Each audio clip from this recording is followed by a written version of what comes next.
नमस्कार, स्वागत आहे परत एकदा हायफाय एज्युकेशन सर्व्हिस या युट्यूब चॅनलवरती। यावर्षी महाराष्ट्रामध्ये BDS चा एक्सेप्टेड कट ऑफ काय असेल त्याबद्दलची इन्फॉर्मेशन आज आपण या व्हिडिओच्या माध्यमातून घेणार आहोत।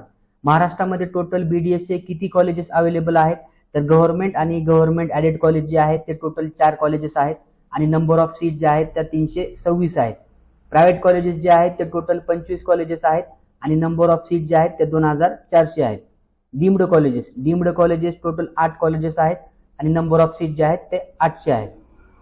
त्यानंतर महाराष्ट्रामध्ये गव्हर्नमेंट BDS कॉलेजचा कट ऑफ कशा पद्धतीने असू शकेल तर ओपन कॅटेगरीसाठी 530 मार्क लागतील, SC कॅटेगरीसाठी 400, ST कॅटेगरीसाठी 300, VJ DTA कॅटेगरीसाठी 450, NT1 कॅटेगरीसाठी 460, NT2 कॅटेगरीसाठी सुद्धा 460च आणि NT3 कॅटेगरीसाठी 480।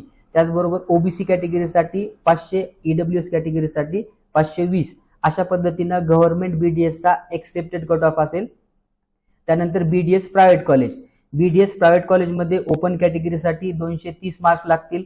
त्यानंतर SC कॅटेगरीसाठी सुद्धा 230, ST कॅटेगरीला 150, VJ DTA कॅटेगरीला 220, NT1 कॅटेगरीला 230, NT2 कॅटेगरीला पण 230, त्यानंतर NT3 कॅटेगरीला 220 आणि OBC कॅटेगरीला 200 मार्कापर्यंत महाराष्ट्रामध्ये BDS चं प्रायव्हेट कॉलेज मिळू शकतं। अशा पद्धतीने BDS चा एक्सेप्टेड कट ऑफ होता।